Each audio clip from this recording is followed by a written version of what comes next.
Hello everyone, good morning, नमस्कार है सभी को।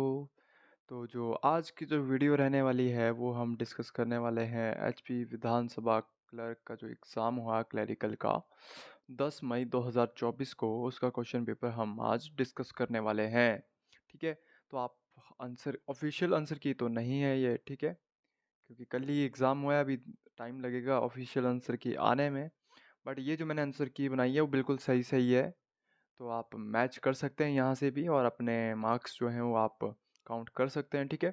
और आपने जो अभी तक प्रीवियस वीडियो जिसने भी नहीं देखे ना, क्योंकि देखो नया चैनल बनाया मैंने तो, और नए जितने भी मैं एनसीईआरटी बेस्ड वीडियोस डाल रहा था काफ़ी सारे क्वेश्चन जो है उन वीडियो से भी आए हुए हैं। तो जो जुड़े हैं वो चेक कर सकते हैं, जिसने पढ़ा था उसका भी धन्यवाद, जिसने नहीं पढ़ा वो जल्दी से हमारे साथ भी जुड़ जाएं। कुछ एक नई नई चीज़ें ही डिस्कस करेंगे हम भी, ठीक है। तो चलिए शुरू करते हैं आज की वीडियो और देखते हैं क्वेश्चन पेपर को कि क्वेश्चन पेपर काफ़ी इजी था, ठीक है, मॉडरेट भी नहीं था, काफ़ी इजी बोल सकते हैं, ठीक है। ओके, तो देखिए क्वेश्चन, पहला क्वेश्चन है when is national voters day celebrated. ठीक है, तो 25 जनवरी राइट आंसर हो जाएगा। आप सभी ने पढ़ के रखा होगा, क्योंकि 25 जनवरी 1950 को हमारा इलेक्शन कमीशन जो है उसका गठन किया गया था। तो इसीलिए 25 जनवरी को ही हम क्या करते हैं, नेशनल वोटर डे सेलिब्रेट कर देते हैं। सिंपल सी बात है। Which state is largest producer of jute, तो West Bengal is the right answer. ठीक है, इसमें दिक्कत वाली बात ही नहीं है। चलिए, अगला बोल रहा है name of first Indian female player to win gold medal in Asian games. तो आई थिंक इसका स्पेलिंग सही नहीं लिखे, कमलजीत संधू होता बिल्कुल राइट आंसर, क्योंकि ये कमलजीत संधू जी ने पहली वो महिला बन गई, ठीक है, फीमेल प्लेयर बन गई जिन्होंने गोल्ड मेडल जीता था किस में, तो 400 मीटर रेस में, ठीक है। एथलीट हैं ये नोट कर लेना है आपने, ठीक है। Who is given the Ramon Magsaysay award. तो यहाँ पे people and organisation of European origin, people and organisation of American origin नहीं, ये तो एशिया के अंदर आपने सुना होगा, ये एशियन ओरिजिन की अगर बात होगी, क्योंकि यहाँ तो इंडियन ओरिजिन की बात हुई है। नहीं नहीं नहीं, एशियन ओरिजिन में फिलीपींस, आई थिंक फिलीपींस के राष्ट्रपति के नाम पे ये अवार्ड दिया जाता है हर साल अलग अलग फील्ड में। ये आपने नोट करना है। तो ऑप्शन नंबर सी जो है यहाँ पे राइट आंसर हो जाएगा इस क्वेश्चन का, ठीक है। Which state of India has the longest coast line, ये भी हमने ज्योग्राफी के सेशन में ही डिस्कस किया था, इंपॉर्टेंट क्वेश्चन था, मैंने कहा भी था। तो गुजरात जो है इसका राइट आंसर है, क्यों हमने बताया था ना कि कैसे गुजरात की जो कोस्ट लाइन है वो अंदर बाहर इस तरह से बनी हुई है ना। तो गुजरात ऐसे ही कुछ आपने देखा होगा नक्शे पे भी, इंडिया के मैप पे भी, जो हमने वीडियोस डाली हैं वहाँ पे भी हमने डिस्कस किया था। तो सबसे लंबी जो समुद्री सीमा जो बनाता है राज्य वो है Gujarat. Sorry. Which state which states border touches the most state. तो इसका उत्तर प्रदेश हो जाएगा। I think 9 state and 1 UT ऐसा कुछ है, ठीक है, 9 या 10 टोटल है, ये मान के चलो आप, ठीक है। ओके, आगे बढ़ते हैं। Which temple is known by the black pagoda. तो ब्लैक पगोड़ा के नाम से सूर्य टेम्पल इन कोणार्क है ना, उड़ीसा में आई थिंक ये मंदिर, तो इसकी बात हो रही है यहाँ पे, नोट कर लीजिएगा, इम्पोर्टेंट क्वेश्चन है। In which year national literacy mission started. तो इसका राइट आंसर हो जाएगा option number D is the right answer, ठीक है। चलिए आगे अगली स्लाइड पे, ऑप्शन नंबर डी 1988, ठीक है, नोट कर लो। अच्छा जी, चलिए आ जाइए ऊपर। Capital of Sikkim. तो सिक्किम की जो कैपिटल है, इजी क्वेश्चन है, गंगटोक। कोलकाता किसकी है, वेस्ट बंगाल की। असम की दिसपुर। और अगरतला किसकी है, तो अगरतला आपकी त्रिपुरा की है। इंपॉर्टेंट क्वेश्चन है, ये भी नोट कर लीजिएगा। और सिक्किम के बारे में हमने एक और विशेषता बताई थी कि ये 3 कंट्रीज़ के साथ अपनी बाउंड्री शेयर करता है, मतलब 3 कंट्री, एक राज्य 3 कंट्री से घिरा हुआ है ये। एक साइड पे नेपाल, एक साइड पे भूटान, और ऊपर वाली साइड पे चाइना। तो ये भी हमने ज्योग्राफी की क्लास में डिस्कस किया था। तो ये आप चेकआउट कर सकते हैं हमारे वीडियोस जो जो कि हमने प्लेलिस्ट में ऑलरेडी डाल के रखे हैं, ठीक है। Who is governor of reserve bank of India. यहाँ पे बात हुई है किसकी, रिजर्व बैंक ऑफ इंडिया के जो गवर्नर है, ठीक है, श्री शक्तिकांत दास, ठीक है। Tungabhadra river is a tributary of which river? तो तुंगभद्रा किसकी है ट्रिब्यूटरी? कृष्णा नदी की। नोट कर लीजिएगा, इंपॉर्टेंट क्वेश्चन है ये भी। अभी रिवर सिस्टम हमने पढ़ा नहीं, बट पढ़ लेंगे जल्दी ही। चलिए क्वेश्चन नंबर 12 पे आ जाइए। विच of the following contains the most protein? तो सबसे ज़्यादा प्रोटीन किस में होता है? सोयाबीन में होता है। ये कई बार एग्जाम में आया है, मोस्ट फेवरेट क्वेश्चन है एग्जामिनेशन का। What out of the following give strength to human teeth and bones? कौन देता है स्ट्रेंथ? कैल्शियम ही तो देता है ना। कैल्शियम खत्म तो तुम्हारी हड्डियां और दांतों का चूरा बन जाएगा, ठीक है। Who was viceroy of India when Rowlatt act 1919 was passed? तो मोटेंग्यू चेम्सफोर्ड आपने भी पढ़ा ही होगा, तो चेम्सफोर्ड ही यहाँ पे ऑप्शन में है। HCU राय नहीं थे, बेविल नहीं थे, लॉर्ड डलहौजी नहीं थे। सिंपल सी बात है, यही इसका राइट आंसर है। इसमें तो जिसने थोड़ा बहुत हल्का फुल्का पढ़ा भी होगा उसको आइडिया हो ही जाएगा, ठीक है। अगला देखो, who preside over the joint sitting of Lok Sabha and Rajya Sabha? कौन करता है? अध्यक्षता की बात हुई है यहाँ पे, ठीक है। मतलब कौन अध्यक्षता करता है मीटिंग की, जो जॉइंट मीटिंग होती है लोकसभा की और राज्यसभा की? तो आपने सुना होगा कि जो प्रेसिडेंट है वो तो सिर्फ बुलाता है, मीटिंग क्या वो बुलाएगा, है ना।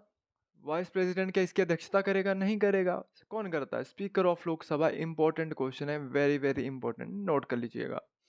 When Prime Minister Shri Narendra Modi did launch the स्वच्छ भारत अभियान, ये 2 अक्टूबर जहाँ पे भी दिख जाए, क्योंकि बाकी तो कोई ऑप्शन 2 अक्टूबर से शुरू नहीं है। 2 अक्टूबर 2014 गांधी जयंती के उपलक्ष्य पर इन्होंने क्या किया था? स्वच्छ भारत अभियान शुरू किया था। इसका नाम बदल दिया गया है, थोड़ा सा चेंज किया गया है इसका नाम हल्का सा, वो आपने चेक कर लेना है, ठीक है। Who was the last teacher of Sikhs? Sikh धर्म के अंतिम गुरु कौन थे, है ना। तो श्री गुरु Govind Singh ji, option number 2 right answer हो जाएगा। चलिए आगे बढ़ते हैं, 17 हो चुका है।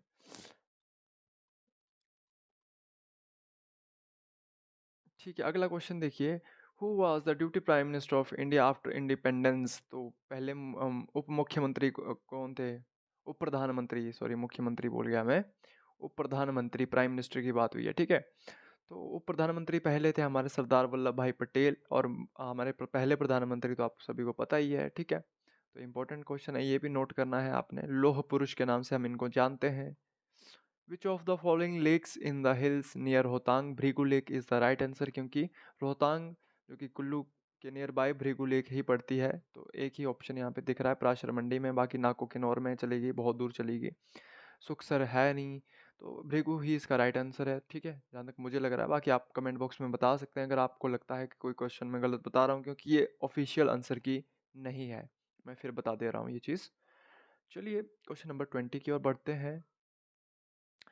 Okay, in which year the parliament passed the bill to grant statehood to the state of Himachal Pradesh और यूटी? ठीक है, ब्रैकेट में यूटी करके रखा है, ठीक है। तो अब उस टाइम पे यूटी ही था, यूटी इसीलिए दिया है। तो सिंपल सी बात है, दिसंबर 1970 में क्या था, बिल पास हुआ था, तो इसका राइट आंसर ये हो जाएगा। और 25 जनवरी 1971 को क्या हुआ था, ये 18वां राज्य बन गया था इंडिया का, ठीक है। इंडियन यूनियन का 18वां राज्य बना था। आगे शायद ये भी क्वेश्चन इन्होंने डाला हुआ है, तो चेक करेंगे आगे। Which town of Kangra district was named Kirgram? तो कीरग्राम के नाम से बैजनाथ को जाना जाता है। इंपॉर्टेंट क्वेश्चन है। आगे देखिए, who is the author of Kangra valley painting? तो कांगड़ा वैली पेंटिंग्स के जो ऑथर हैं, लेखक हैं, वो है MS Randhawa. Option number D is the right answer, यहाँ पे नोट कर लीजिएगा। ओके, क्वेश्चन नंबर 23 की ओर बढ़ते हैं। Of the two ways to reach Mansarovar lake, one is from the Nathula and the other is from the where? तो इसका जो एग्जैक्ट आंसर है, जहाँ तक मैं देख पा रहा हूँ NCERT के अकॉर्डिंग, वो है वाया लिफु लेक पास। लिफु लेक ये उत्तराखंड में पड़ता है, ठीक है। वाया कारगिल नहीं होगा, वाया सोनमर्ग भी नहीं होगा। बॉमडिला, ये बॉमडिला कहाँ पड़ता है आपका? अरुणाचल प्रदेश में पड़ता है। तो मानसरोवर की बात हुई है, तो मानसरोवर तो हमारा उत्तराखंड के नज़दीक ही है, हिमाचल प्रदेश के नज़दीक ही है, जम्मू कश्मीर के नज़दीक है, तो इसी साइड का जो दर्रा होगा उसकी बात होगी, है ना।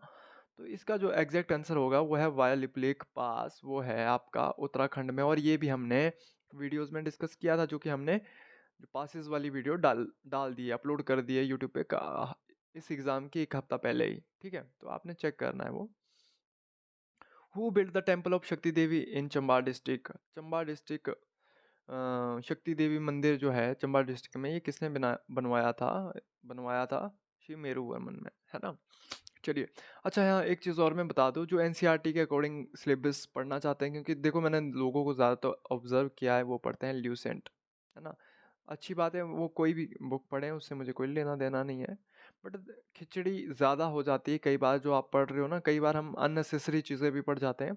तो कोशिश कीजिए कि आपका जो सिलेबस है, पढ़ने का तरीका है, वो एनसीईआरटी बेस्ड है, क्योंकि अब मुझे लगता है जो हिमाचल प्रदेश राज्य चयन आयोग नया जो बना है, ये भी एनसीईआरटी को ही फॉलो करेंगे, तो ज़्यादातर चांसेस हैं कि आप एनसीईआरटी को, मैं क्योंकि मैं इस क्वेश्चन पेपर को भी एनालाइज कर रहा हूँ, मैक्सिमम चीज़ें एनसीईआरटी से पूछी है, मतलब आप 90% पेपर ये मान के चलो, है ना? जो जीएस का सेक्शन है, ठीक है, 99% मान के चलो आप, है ना? 95-99% वो एनसीईआरटी को ही फॉलो कर रहा है, तो आपने एनसीईआरटी इसको ही फॉलो करना है, ठीक है? बाकी आप कोई भी बुक पढ़ते हो, उससे मुझे कोई दिक्कत नहीं है, पर अब आपका उसमें थोड़ा-सा एक्स्ट्रा टाइम वेस्ट हो जाता है, रटनी पड़ती हैं चीज़ें। एनसीईआरटी में सिलेबस भी ईज़ी है, चीज़ें भी ईज़ी हैं, और क्वेश्चन भी यहीं से ज़्यादातर पूछे जाते हैं एनसीईआरटीज़, तो ये फॉलो कर लो आप, है ना? और हमारे यूट्यूब चैनल को भी फॉलो कर सकते हो, क्योंकि हम तो वीडियोज़ यहीं से डाल ही रहे हैं, है ना? जो आप अपनी फर्दर जो तैयारी करना चाहते हैं, वो जुड़ सकते हैं हमारे साथ, ठीक है? आगे देखिए। Name the biggest glacier of Himachal Pradesh. तो सबसे बड़ा ग्लेशियर कौन सा है? बड़ा शिगड़ी, नाम ही बड़ा, देख लो यहाँ पे, बड़ा शिगड़ी। और शिगड़ी हिमाचल प्रदेश में ग्लेशियर को बोला जाता है, शिगड़ी, ठीक है? शिगड़ी मीन्स ग्लेशियर, ठीक है? तो बड़ा शिगड़ी मतलब बड़ा शिगड़ी, नाम से ही स्पष्ट हो गया। तो 25 का ऑप्शन नंबर 3। आगे बढ़ते हैं, चलिए आ जाइए, इसको मैं क्लियर कर देता हूँ, है ना? ठीक है, चलिए आ जाइए ऊपर टॉप पे। थोड़ा सा कोऑपरेट करना है वीडियो के अंदर, बड़ी आराम आराम से हम क्वेश्चन डिस्कस करेंगे, नहीं तो आपको अगर सिर्फ आंसर ही चेक करना है तो आप 2x की स्पीड पे देख सकते हो, ठीक है? Who is the chief minister of Rajasthan? तो भजन लाल शर्मा। भी रिसेंट में 5 राज्यों में चुनाव हुए थे, तो भजन लाल शर्मा राजस्थान के मुख्यमंत्री बने हैं, नोट कर लेना है आपने। At what place does Tirthan stream meet to Beas river? इसका जो एग्जैक्ट आंसर है, आई थिंक इसका लारजी ही राइट आंसर है। बाकी आई थिंक सेंज में मैं कंफ्यूज था, बट हाँ, इसका राइट आंसर लारजी है, ठीक है? ठीक है। Which day Baisakhi celebrated? तो बैसाखी को क्या कुछ खास हुआ है, देखते हैं नीचे। Okay, which day Baisakhi is celebrated on the birth day of गुरु गोविंद सिंह जी? नहीं, गुरु गोविंद सिंह जी का बर्थडे नहीं था। On the racing day of Khalsa पंथ। ओके, ये राइट आंसर है। आई थिंक 13 अप्रैल को आती है ना बैसाखी, तो 1699 को ही खालसा पंथ की स्थापना हुई थी। May be I am not wrong, यही वो ईयर था। ईयर में मुझे कन्फ्यूज़न है, क्योंकि मैं काफ़ी पहले पढ़ी थी, चीज़ें भूल गया हूँ। बट हाँ, 13 अप्रैल की बात हुई है। खालसा पंथ की स्थापना भी 13 अप्रैल, या यूँ कहें कि बैसाखी वाले दिन को ही हुई थी। तो यही इसका राइट आंसर हो जाएगा, ऑप्शन नंबर बी। 29 की बात करें, what is the geographical area of Himachal Pradesh? 55,673 55673 square kilometre is the right answer. चलिए आगे देखते हैं। Who led the Mughal army that captured Kangra district in 1620 AD? तो इनका जो सही आंसर हो जाएगा वो नवाब अली खान, है ना? जहांगीर के ये सिपाही बोल सकते हैं, सेनापति बोल सकते हैं, या कुछ भी, ठीक है? When did Gandhi ji visit Shimla for the first time? 1921। सभी ने पढ़ के रखा होगा, option number D is the right answer, ठीक है? आगे देखिए 3233। Who is the founder of Sen dynasty? इसका विजय सेन हो जाएगा। हिमाचल जी के शुरू हो चुका है, ठीक है? Who is the governor of Himachal Pradesh? तो है अभी जो कौन बने, कलराज मिश्र नहीं, बंडारू दत्तात्रेय उससे पहले थे, आचार्य देवव्रत उससे भी पहले थे, बड़े पहले थे, ठीक है? अभी हिमाचल प्रदेश के जो प्रेजेंट गवर्नर है वो है शिव प्रताप शुक्ला। कौन है? शिव प्रताप शुक्ला, ठीक है? नोट कर लेना है आपने। चलिए आगे बढ़ते हैं, इसको भी आगे ले जाते हैं। चलिए, Himachal Pradesh came into existence as the dash state of the Indian Union। तो 18वां राज्य बन गया था, सिंपल सी बात है, इसकी ये बात हुई है 18th। अभी हमने पीछे भी डिस्कस किया था। Where is the temple of Mrikula Devi in Himachal Pradesh? तो मृकुला देवी मंदिर जो है लाहौल एंड स्पीति में है, ठीक है। और जगह है उदयपुर। आप देखो यहाँ पे स्पीति, केलांग, काजा, उदयपुर, तो उदयपुर इसका राइट आंसर है, सिंपल सी बात है। अगला देखो question number 36। Green colour of leaves trees is due to which element? किसके कारण होती हैं पेड़ों की हरी पत्तियां? क्लोरोफिल के कारण होती हैं, सभी ने पढ़ के रखा है। Who is the writer of national song Vande Mataram? तो श्री बंकिम चंद्र चटर्जी। आनंद मठ में भी इसका जिक्र किया गया है, आप चेक कर सकते हैं ये, ठीक है। चेक क्या करेंगे, मतलब राइट आंसर है, ठीक है। तो आप आंसर की मैच कर सकते हैं। Since when Bharat Ratna is being awarded? Highest Indian civilian award बोल सकते हो, 1954 में ये शुरू हुआ था, स्टार्ट हुआ था, ठीक है। 39 पे चलते हैं। Nobel prize is given by which country? किस किस कंट्री के द्वारा दिया जाता है? स्वीडन के द्वारा दिया जाता है। When India did became the winner of world cup for the first time?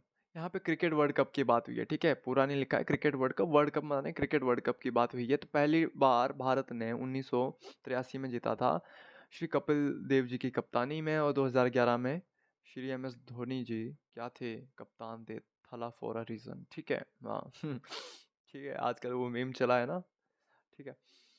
हाँ, तो sweetness occur in milk due to the presence of which of the following? तो इस किसके कारण होगा यार स्वीटनेस, मीठापन थोड़ा सा? सुक्रोज इसका एक ही तो आंसर होगा, सुक्रोज, है ना, बाकी और कोई है ही नहीं, सुक्रोज वगैरह, ग्लूकोज वगैरह, ठीक है। तो उसमें दिक्कत भी होती है आपको, चलो। तो सुक्रोज इसका राइट आंसर है। Which of the following is a major part of food? Carbohydrate is the right answer. हमें फूड से हम बोलते हैं ना कि हमारे जो खाना होना चाहिए वो कैसा होना चाहिए, कार्बोहाइड्रेट उसमें होना चाहिए, बस वही सबसे उत्तम भोजन होता है, ठीक है। चलिए आगे अगली स्लाइड पे चलते हैं। Okay, the function of haemoglobin in the body is? क्या फंक्शन करता है? तो ये क्या बैक्टीरिया को डिस्ट्रॉय? ना फुलफिल, नहीं नहीं, ब्लड को कहाँ ही करेगा ये। हाँ, इसका राइट आंसर हो जाएगा of movement of oxygen in the body, है ना। ये ऑक्सीजन को ले जाने का कार्य करता है, ये हर एक सेल तक ऑक्सीजन पहुंचाने का कार्य करता है। Reason why fish die soon if taken out of the water? जो 44 है, इसका आंसर क्या होगा? They get much more supply of oxygen? क्या उनको और ज़्यादा ऑक्सीजन मिलेगी? नहीं, ये कैसे हो जाएगा? दे कैन नॉट ब्रीथ, वो सांस नहीं ले पाएंगी, इसलिए तो वो मर जाएंगी, है ना, डाई हो जाएंगी, मर जाएंगी, ठीक है। टेम्परेचर की तो कोई बात ही नहीं हुई है यहाँ पे, ठीक है। मेन बात है कि वो सांस नहीं ले पाती हैं पानी के बाहर, है ना, उनको वो गिलफड़े से सांस लेती हैं और वो काम पानी में ही करते हैं, सिंपल सी बात रहती है ये, ओके। अगला क्वेश्चन है, which person from England was first to reach Rohtang pass? William Moorcroft. ये कई बार हिमाचल की बुक अगर आपने पढ़ी है तो उसमें जिक्र हुआ है विलियम मूरक्राफ्ट का, सिंपल सा आंसर हो जाएगा। डॉग बाइट रिलेटेड डिजीज क्या है भाई? डेंगू है, कोरोना तो कैसे हो जाएगा, सभी को पता है डेंगू कैसे हो जाएगा, मच्छर के काटने से, मलेरिया वगैरह, ठीक है, नहीं होगा। रेबीज इसका राइट आंसर है, एक ही ऑप्शन है ना, तो टेंशन वाली बात ही नहीं है इसमें। 47, the name of social worker associated with Lokpal bill? तो लोकपाल बिल की बात अगर बात करें तो अन्ना हजारे जी काफ़ी फेमस हुए थे, आज से 10-15 साल पहले, 10-12 साल पहले, ठीक है, 2010, 11-12 की बात है शायद, है ना, पता ही होगा सभी को। Who is the present chief minister of Himachal Pradesh? तो सिंपल सा आंसर है, क्या ही होगा, बताने की आवश्यकता है इसमें नहीं, ठीक है, सुखविंदर सिंह सुक्खू जी, ठीक है। The boundary line between India and China, ये भी हमने डिस्कस किया है वीडियोस में सारी चीज़ें, ठीक है। मैकमोहन लाइन 1913 में ये बोल सकते हो डिसाइड की गई थी, ठीक है ना। अगला क्वेश्चन है, 1/3 of the members of Rajya Sabha retired after what interval? 2 साल के बाद रिटायर होते हैं, टोटल 6 साल का इनका मतलब टाइम होता है जो भी है, ठीक है। ये हर एक 2 साल बाद, 1/3 की बात हुई है ना, 1/3 की, तो 2 साल, सीधी सी बात है, ठीक है, हर साल 1/3 मेंबर जो रिटायर हो जाते हैं हर 2 साल बाद। ठीक है, नोट करना है, ये इम्पोर्टेंट है, कई बार एग्जाम में आ भी चुका है।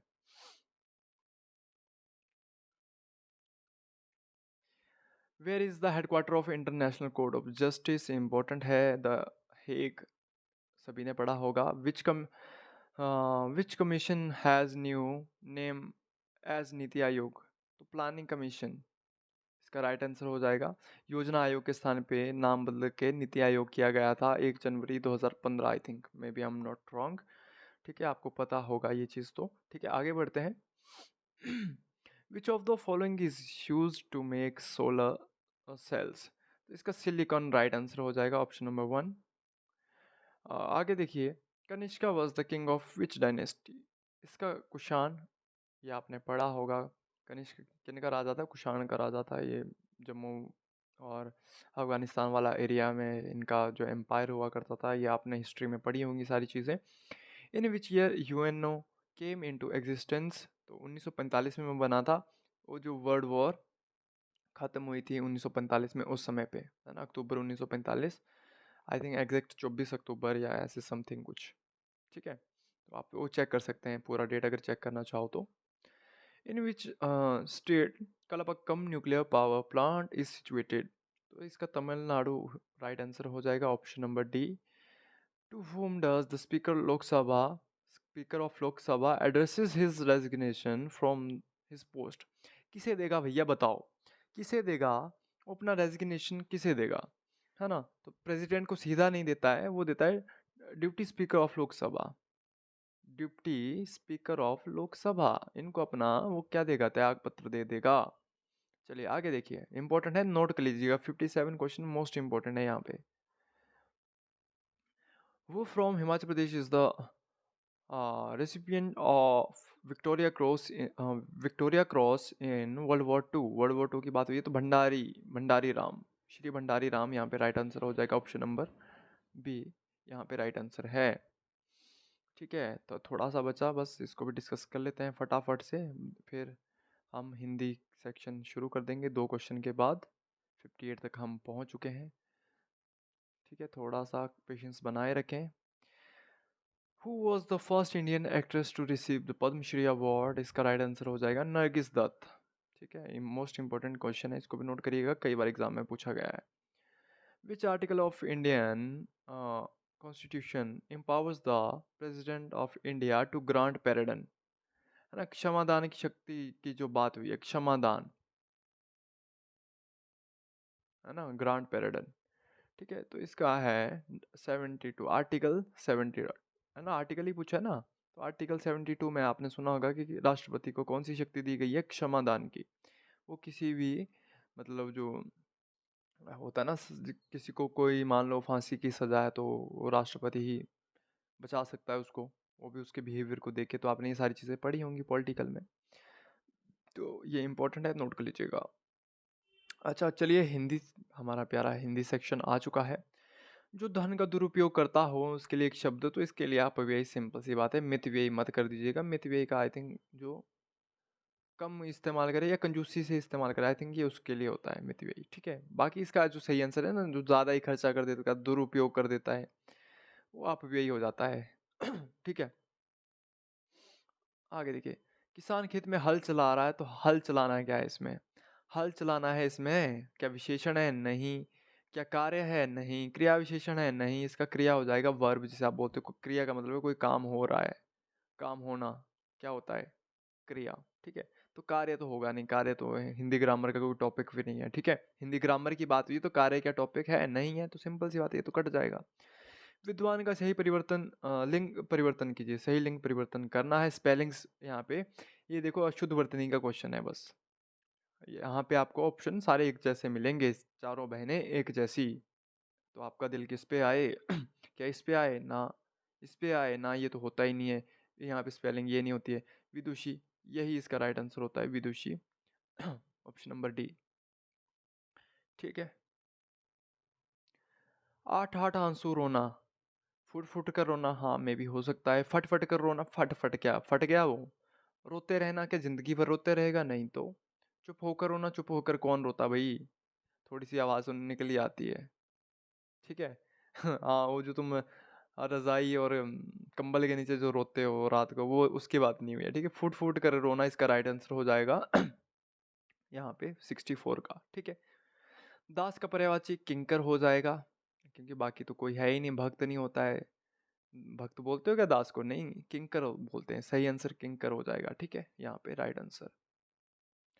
संधि के प्रकार बताइए। संधि, अब देखो यहाँ पे संधि का आपको प्रकार बताना है। दो के साथ लग गई है विसर्ग है, और ऑप्शन में क्या है? स्वर संधि, विसर्ग संधि, व्यंजन संधि और कोई नहीं। जब विसर्ग लगी तो सोचना क्या? Option number C. आगे ये तो देखना ही नहीं है, यहाँ पे विसर्ग लग चुकी हैं देखो, है ना? विसर्ग संधि सिंपल सा ऑप्शन है यहाँ पे। जिसको हिंदी में दिक्कत रहती है ना, सबसे आसान भाषा है, बस समझना पड़ता है थोड़ा सा। कल ही ये क्वेश्चन मैंने 2-3 दिन पहले ये टॉपिक करवाया था। सर्वनाम, कोई कुछ सर्वनाम कौन सा है? तो क्या संबंधवाचक है? ना। पुरुषवाचक है? ना। प्रश्नवाचक है? नहीं। कुछ नहीं, नहीं, नहीं। कोई है? तो यहाँ पे अनिश्चयवाचक की बात हुई है। किसकी बात हुई है? अनिश्चयवाचक की बात हुई है भैया। तो यहाँ पे option number 2 is the right answer. त्राही, त्राही किसका बोधक है? अब जिसने रामायण महाभारत देखा होगा, जो सीरियल आते थे टेलीविजन पे, तो क्या हर्ष होता है ना? लोग करते थे त्राहिमाम त्राहिमाम, त्राही त्राही। आश्चर्य का है? नहीं। कुछ नहीं है? कुछ नहीं, क्यों नहीं है? है तो है। किसका है? शोक का, दुख का है। तो ऑप्शन नंबर सी या ऑप्शन नंबर थर्ड यहाँ पे राइट आंसर है। शोक का बोधक है, द्योतक है कौन? त्राही, त्राही ये जो शब्द है, ठीक है? इंपॉर्टेंट है, नोट कर लीजिएगा। निम्नलिखित में से कौन सा विशेषण है? इस साल कम पैदावार हुई, तो इसमें आई थिंक संख्यावाचक जो है इसका राइट आंसर हो जाएगा। कम, कम और क्वांटिटी की बात हो रही है ना, कम या ज़्यादा, कितनी क्वांटिटी में कम हुई, कितनी क्वांटिटी में ज़्यादा हुई। अगर किलो या उसमें कोई मान लो कोई वो दे के रखा होता, जैसे कोई यूनिट दे के रखी होती है नाप तोल की, तो परिमाणवाचक कर देते हैं। बट यहाँ पे कम या ज़्यादा की बात हुई है तो क्वांटिटी, क्वांटिटी की बात होती है, कम या ज़्यादा, ठीक है? तो संख्यावाचक is the right answer, option number C. Okay, सही शब्द चुनिए। शुद्ध वर्तनी का शब्द है, अभी रिसेंट करवाया हुआ है ये भी क्वेश्चन, हिंदी की सेक्शन में आप देख सकते हो। विदुषी भी करवाया है। विशिष्ट ऑप्शन नंबर डी हो जाएगा। विशिष्ट होता नहीं है, विशिष्ट होता नहीं है, तो इसमें तो सारे आसान है। ऑप्शन एलिमिनेट आप आराम से कर सकते हो।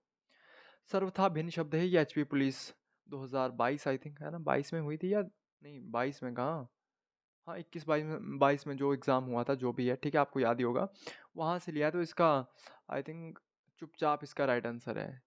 एकांत, सुनसान, अकेला, ये सारा मैच खा रहा है। चुपचाप इसमें थोड़ा सा भिन्न है, इन सब से अलग है, तो ये वहीं से उठाया क्वेश्चन, और उस टाइम पे भी आंसर की में यही आंसर था, ऑप्शन नंबर 1। शुद्ध शब्द बताएं तो त्रिकोण ये होता है? नहीं होता है। त्रिकोण नहीं होता है, अणा होता है ना, ये होता है, ये होता है इसका राइट आंसर, त्रिकोण। शुद्ध वर्तनी ये भी हमने आपको करवाया हुआ है, चेक कर सकते हैं। सेवक शब्द की भाववाचक संज्ञा, क्या सेविका? यहाँ पे लिंग की बात नहीं हुई है, जेंडर की बात नहीं हुई, तो गलत हो जाएगा। सेवाएं होता है क्या? ना ना ना ना। सेवा होता है, अब कुछ हद तक लोगों को लग रहा होगा नहीं, पर हमने कहा ना कि सेवक शब्द में हम क्या मतलब, भाववाचक संज्ञा बनाने के लिए हम ज़्यादातर इस्तेमाल करते हैं क्या? प्रत्यय। और सेवक में या सेवा में सेवादार लग जाएगा, सेवादार। जहाँ तक मुझे लगता है ये इसका राइट आंसर होना चाहिए, ऑप्शन नंबर डी। बाकी आप बता सकते हैं क्या इसका जिन लोगों ने किया है, क्या सेवाएं या सेवा करके आए हो, और आंसर की आने दो। वैसे तो आपको ऑप्शन नंबर डी जहाँ तक मुझे लगता है ये देखने को मिल जाएगा, क्योंकि सही आंसर सेवादार होगा, थे ना? सेवक का सेवादार हो जाएगा, जहाँ तक मुझे लग रहा है, और सही भी लग रहा है। बाकी आप वेट कर लीजिएगा आंसर की का। धनवती का पुल्लिंग क्या होगा? धनवती, है ना? धनवान की बात हुई है, तो धनवान का स्त्रीलिंग धनवती होता है। तो यहाँ पे हलंत क्यों दिया, डोंट नो, ठीक है? हाँ, नोट कर लेना, ऑप्शन नंबर 2। तो 74 तक पहुंच चुके हैं, आगे देखिएगा। हाँ, दो से अधिक शब्दों से मिलकर बने हुए सार्थक शब्द को क्या कहते हैं? नए सार्थक शब्द को। देखो यहाँ पे बात हुई है ना, या दो शब्दों की बात होती तो हम संधि पे जाते। अब संधि और बंदों को कंफ्यूजन होगी। देखो, सर्वनाम और छंद तो होता नहीं है, ये तो दो ऑप्शन एलिमिनेट हो गए, बचे संधि और समास। अब लोगों को लगता है ना कि दो शब्द जुड़ते हैं तो संधि होता है, बिल्कुल होता है संधि। जब आप करवाते हो संधि विच्छेद में तोड़ देते हो एक शब्द को। यहाँ पे पर दो से अधिक शब्दों की भी बात हुई है, ये याद रखो, तो उसको हम समास कहते हैं। 2 शब्दों की बात होती तो संधि होता, पर 2 से अधिक भी लिखा है, ये नोट कर लेना है। तो इसका राइट आंसर समास हो जाएगा, है ना? क्योंकि आपने पढ़ा होगा ना, नील गाय नीली है जो गाय, तो नील गाय बन गया। 2 शब्द हैं उसमें, बट 2 से ज़्यादा भी तो है, नीली है जो गाय, उसका मतलब क्या हुआ? नील गाय, ठीक है ना? एग्ज़ाम्पल दिया छोटा-सा, ठीक है? दामिनी की बात करें तो विद्युत का पर्यायवाची होता है बिजली, है ना? दामिनी विद्युत का पर्यायवाची है, सिंपल। कोई लड़की देख रही है तो बुरा ना माने, दामिनी नाम की खासकर। चलिए आगे देखिए 77। वह स्टेशन पहुंचा और गाड़ी छूट गई। और लगा है भैया, तो जब हम हिंदी सेक्शन को पढ़ते हैं तो हमने कहा कि जब और लग जाए तो वह स्टेशन पहुंचा एक वाक्य और गाड़ी छूट गई दूसरा वाक्य। जब और लगता है तो उसको उसको उसको हम संयुक्त कंसीडर कर देते हैं। बस सिंपल सी बात रहती है, ये दोनों वाक्य ये पूरे हैं, ये पूरे हैं, ठीक है? ये एक वाक्य, ये दूसरा वाक्य, बीच में और, सिंपल सी बात है, संयुक्त वाक्य। कान पर जूं न रेंगना मतलब किसी बात का असर न होना, ऑप्शन नंबर 1। ऊसर शब्द का विलोम शब्द है, ऊसर का क्या होता है? उर्वर, उर्वर का ऊसर, है ना? बंजर मत कर देना, इसमें तो बंजर खैर था ही नहीं, है ना? उर्वर का लोग बंजर कर देते हैं, पर होता ऊसर है ना? ये इंपॉर्टेंट है, नोट कर लीजिएगा। ऊसर के साथ उर्वर ही आता है, ऊसर के साथ उर्वर और उर्वर के साथ ऊसर। भैया इनकी शादी हो चुकी है, नोट कर लेना। निम्न शब्दों में से कौन सा उत्तम शब्द का पर्यायवाची नहीं है? देखो, अनुपम बिल्कुल होता है, उत्तम अनुपम एक ही बात है, अद्वितीय, ठीक है? उत्तम का श्रेष्ठ भी होता है, उत्तम का बढ़िया भी होता है, प्रथम नहीं होता है, प्रथम का पहला वगैरह होता है, जो भी है, ठीक है? Meaning of once in a blue moon, तो on a rare occasion, simple सा है, ऑप्शन नंबर 2 राइट आंसर हो जाएगा। फटाफट से डिस्कस कर लेते हैं अब इन क्वेश्चंस को। चलिए कहाँ पहुँच गए हम, देखते हैं कितने क्वेश्चन अभी तक हमने कर लिए। 81 तक पहुँच चुके हैं। अगला क्वेश्चन देखिएगा, one word for to examine own thoughts and feelings, तो इंट्रोस्पेक्शन यहाँ पे राइट आंसर हो जाएगा। मेडिटेशन मत कर दीजिएगा, इसका और होता है। Supply the correct form of the verb, अब इसका क्या होगा? 83 का होगा यहाँ पे right answer, does not lose heart, है ना? तो डज नॉट कहाँ पे है? यहाँ पे हो जाएगा। आंसर की बात हो रही है, फटाफट से अब नोट करेंगे क्योंकि इंग्लिश अपना सब्जेक्ट है नहीं, मैं आंसर बता दे रहा हूँ, ठीक है? Choose the word which is the opposite meaning of the word. Interesting का बोरिंग होता है, ये तो सिंपल सा क्वेश्चन आ गया, बहुत ईजी क्वेश्चन है। चेंज द वॉइस, तो इसका हो जाएगा they will not have congratulated us. इसका आई थिंक अस का वी शैल नॉट, देखो कन्फ्यूज़न मुझे इसमें है, बट इसका ऑप्शन नंबर ए मुझे राइट लग रहा है, 99% तो यही चांस है। हैड तो लगेगा नहीं, ठीक है? और वी विल नॉट, मेरे को डाउट हो रहा है एक इसमें, है ना? फर्स्ट और थर्ड में, मतलब 1% लग रहा है ये है और 99% लग रहा है ये है, ठीक है? बाकी आप बता सकते हैं, वैसे तो यही इसका राइट आंसर है, ऑप्शन नंबर 1। चलिए आगे देखते हैं, आगे कहाँ ही चले, अभी तो बच गए क्वेश्चन, है ना? पीछे बच गए। ओके, आगे देखिए 86 को, तो बोल रहा है कि 86 से 89 तक choose the correct word, fill in the blanks. अच्छा, फिल इन द ब्लैंक्स बनने हैं। A song embodying religious and sacred emotion is, तो इसको लिरिक बोलते हैं और बोलते हैं बैलाड बोलते हैं या हाइम, तो इसका ऑप्शन नंबर 4 हाइम बोलते हैं, हाइम आपने सुना भी होगा। The doctor dash the patient from taking certain medicine, doctor क्या करता है? प्रोहिबिट कर देता है ना? क्या करने के लिए? फ्रॉम टेकिंग सर्टेन मेडिसिन, है ना? मतलब इसका ऑप्शन नंबर 1 ही राइट आंसर होगा, ये आपने चेक करना है, ठीक है? वैसे राइट यही है, मैंने चेक किया था और मुझे यही मिला, बाकी आप अपने राय दे सकते हैं कमेंट बॉक्स में। 88 को देख लेते हैं, आई डैश पे योर मनी, तो आई विल इसका यही होगा, ऑप्शन नंबर बी। बाकी आप अपने विचार रख सकते हैं, अगर मैं गलत हूँ तो मैंने मना नहीं किया उस चीज़ को लेके, हम करेक्ट कर देंगे, कमेंट बॉक्स में पिन कर देंगे, ज़्यादा से ज़्यादा यही कर सकते हैं आपके लिए, ठीक है? He deals with stationery, at stationery, in stationery या ऑन, तो इसका इन हो जाएगा, है ना? डील्स इन स्टेशनरी ऐसे हो जाएगा, क्योंकि बिजनेस की बात हुई है तो उसके लिए इन लगता है, पर्सन होता तो विद करते हैं, ये तो सिंपल सी रहती है बात। और मेरी इंग्लिश इतनी खास है नहीं, बस मैं सिर्फ यहाँ पे आंसर बताने का कार्य यहाँ पे कर रहा हूँ। Young one of sheep is, तो लैम्ब होता है, क्या होता है, लैम्ब होता है। Choose the correct antonym of malice, malice का क्या होता है, एंटोनियम पूछा है तो इसका गुडविल हो जाएगा। ये नेगेटिव वर्ड है अपने आप में, कि ये क्या है, नेगेटिव वर्ड है, ठीक है, तो इसका गुडविल हो जाएगा।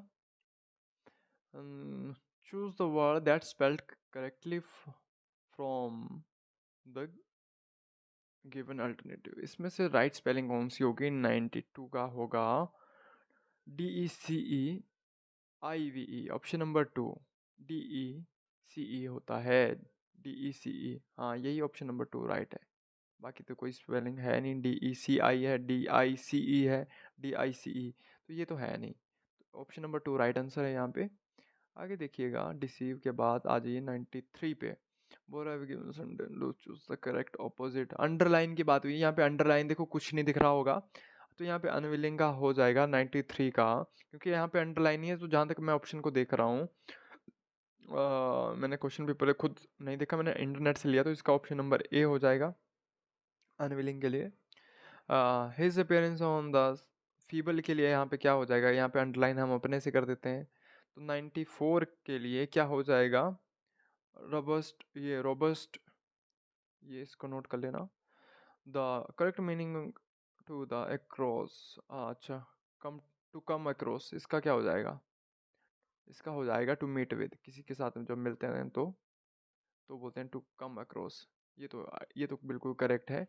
ऊपर ऊपर वाली ये दो कंफ्यूजिंग है, क्योंकि अंडरलाइन की बात हुई है, तो इसमें अंडरलाइन कुछ है नहीं, हमने अपने अपने आप से ही वही है ना कि माना, मैथ्स में जैसे एजम्पशन लेते हैं वैसे ही हमने कुछ कर दिया। बाकी ये दो क्वेश्चन को छोड़ के, 93 94 को छोड़ के 95 बिल्कुल सही है।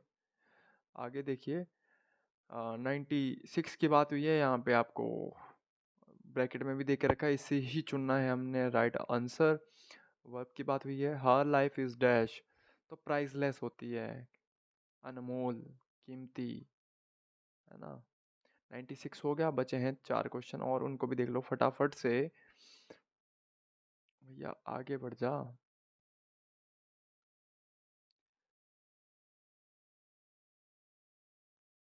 चलिए पहुंच चुके हैं 97 पे। The bell ring at regular interval, rings हो जाएगा इसका राइट आंसर यहाँ पे। It has been observe that income dash widened between urban and rural area, disparity, यहाँ पे डिस्पैरिटी राइट आंसर हो जाएगा। अर्बन एंड रूरल एरिया के बीच जो डिस्पैरिटी की बात हो रही है, यहाँ पे सिंपल सी बात ये रहती है, ठीक है। अब बचे हैं लास्ट के 2 क्वेश्चन, इनको भी देख लो। ही ऑफ फन डैश गो, गो क्या क्या लगेगा, फॉर अ वॉक, तो गोज फॉर अ वॉक हो जाता है यहाँ पे, गोज, ठीक है, इंपॉर्टेंट है, नोट करिएगा।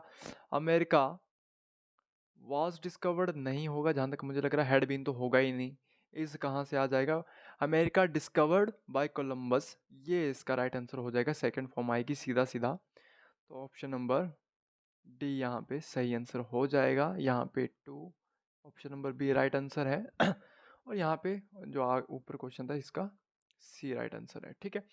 तो बस ये था आपका एचपी विधानसभा का क्लर्क का एग्ज़ाम। हमने देखो आंसर की भी डिस्कस की है, और क्वेश्चन की जो कुछ एक विशेष बातें हो सकती थी वो भी हमने डिस्कस की बड़े आराम से। तो चलिए, आप अपने मतलब व्यूज़ रख सकते हो, या यूँ कहीं कमेंट वगैरह रख सकते हो अगर मैंने कोई गलत आंसर किया है, क्योंकि मुझे एग्जैक्ट आंसर, ऑफिशियल आंसर की तो है नहीं मेरे पास, जो मुझे लगा, जो मैंने सर्च किया उसके अकॉर्डिंग मैंने बना दी। बाकी चलिए, अपना ध्यान रखिए, और जिनका भी एग्ज़ाम उनको लगता है कि क्लियर हो जाएगा, उनके लिए बहुत बहुत बधाइयाँ, बस यही बोल सकते हैं हम। चलिए, wish you all the best, और सब बाकी जिनका नहीं हुआ है वो अपनी तैयारी में लगे रहिए, और हम इस चैनल पे भी वीडियोस और ज़्यादा डालेंगे आगे आने वाले समय में। और एनसीईआरटी बेस्ड सिलेबस रहता है, मैं ज़्यादा आरे परे की चीज़ें नहीं डाल रहा हूँ, और चाहे हिमाचल का एग्ज़ाम लो चाहे सेंटर का, एनसीईआरटी ही आजकल पूछी जा रही है, तो सिंपल सी बात रहती है यही है, ठीक है। बाकी चलिए, wish you all the best, मिलेंगे अगले वीडियो में, जो कि हम अपने सब्जेक्ट के रिलेटेड डालते रहेंगे, चाहे Hindi, geography, current affair, reasoning, या कुछ भी हो सकता है, वो हम मन मर्जी के मालिक हैं, रिलेट करके सारी वीडियोस हम डाल दे रहे हैं जैसे मन करा, ठीक है। बट सारी एग्ज़ाम ओरिएंटेड हैं, आपके काम की चीज़ें हैं, ठीक है। चलिए, wish you all the best, मिलेंगे नेक्स्ट वीडियो में, ठीक है।